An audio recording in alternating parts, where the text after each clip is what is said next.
نیدرلینډ په سکالرشپ باندې خبره کوو. نیدرلینډ کې یونیورسيټي ده، یونیورسيټي اف 20 او ډیره های رینکینګ یونیورسيټي ده، بهترینه یونیورسيټي ده. په هغه کې یو سکالرشپ دی، هغه سکالرشپ نوم دی یونیورسيټي اف 20 سکالرشپ.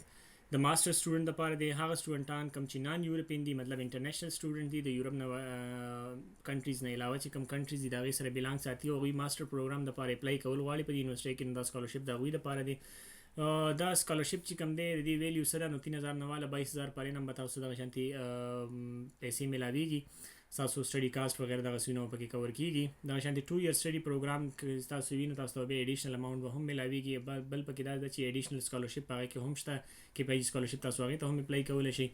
کوم ماستر پروګرام پکې دي نو ماستر پروګرام تاسو ته په سکرین کتلی شئ. اپلایډ میتھمیټکس نه والا، اپلایډ فزکس، بایومیډیکل انجینیرینګ، بزنس ایڈمنسټریشن، دا ټول تاسو دلته په سکرین باندې کتلی شئ. بیا کوم کنټریز پکې الیجیبل دي د سکالرشپ ته نو ګوره په ټاپ باندې پکې افغانستان هم پکې شته دی، دغه شانتي پاکستان هم پکې شته دی. زه تاسو ته شو کوم دلته تاسو کتلی شئ پاکستان هم پکې دی. نو پاکستان او افغانستان ولا ورته هم اپلای کولای شي. اپلیکیشن ډیډ لاین چې کوم دی 1 فبرवरी 2026 د فرست راوند لپاره دی، 1 مئی 2026 دی هغه سیکنډ راوند لپاره دی. اوس د اپلیکیشن ریکوایرمنټس شي. اپلیکیشن ریکوایرمنټس دا دي چې لاول به تاسو د کار کوئ، ځان په یونیورسيټي کې اډمیټ کوئ، انرول کوئ.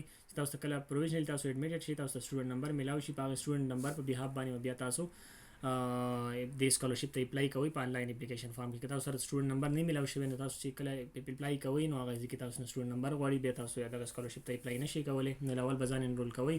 دا شانتي آیلټس هم پکې پکار دی، آیلټس ټافل دغه سکور دغه سکور چې تاسو وي.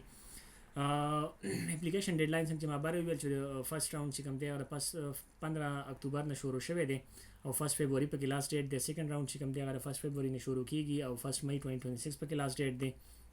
اوس به اپلای تاسو څنګه کوئ د سکالرشپ ته؟ نو د سکالرشپ لپاره تاسو څنګه ما ویل چې تاسو سټوډنټ نمبر پکار دی. که تاسو سټوډنټ نمبر نه وي نو تاسو د سکالرشپ ته اپلای نشئ کولای. سټوډنټ نمبر به تاسو ملاويږي څنګه دا غي لپاره به تاسو دلته اپلای کوئ د یونیورسيټي ته چې یونیورسيټي تاسو پروویژنلی اډمیټډ کی تاسو سټوډنټ نمبر درکې نو بیا تاسو د سکالرشپ ته اپلای کولای شئ. اوس به د یونیورسيټي کې ځان انرول کوئ څنګه زه تاسو ته شو کوم. دلته تاسو په دې کارنر ته راشئ، دلته ماستر پروګرام باندې دلته کلیک کړئ. ټیک شوله. ماستر پروګرام کې دلته آل ماستر پروګرام بشي. دلته د کې تاسو دلته شو کې لس ورځې کې پاتې دي، لس ورځې پورې تاسو دلته ځان یو پروګرام کې ته اپلای کولای شئ. دلته تاسو ځان ساين اپ کولای شئ. که چېرې تاسو خپل ماستر پروګرام کې دلته ګورئ چې کم کورس پکې دی هغه تاسو دلته ټوټل دا په ډیټیل کې پراته دي چې کم کورس تاسو سره ریلیونټ کوم تاسو اپلای کول غواړئ په هغه باندې سمپلی کلیک کړئ. لیټ سپوز تاسو ته اپلایډ میتھمیټکس ته په دې پر ما کلیک کو دلته ماته د دې دا پورټل مکمل اوپن شو. د دې چې کوم ریکوایرمنټس دي هغه دلته کتلی شم چې مطلب د دې کوم سيزونه ورته پکار دي. اوس اپلای آنلاین چې دا قبل ته پر اپلای آنلاین باندې تاسو کلیک کړئ. تاسو بدل ته اپلای اډمیشن ریکوایرمنټس هر یو سی سټپ بای سټپ دی شو چې مطلب دا ریکوایرمنټس دي.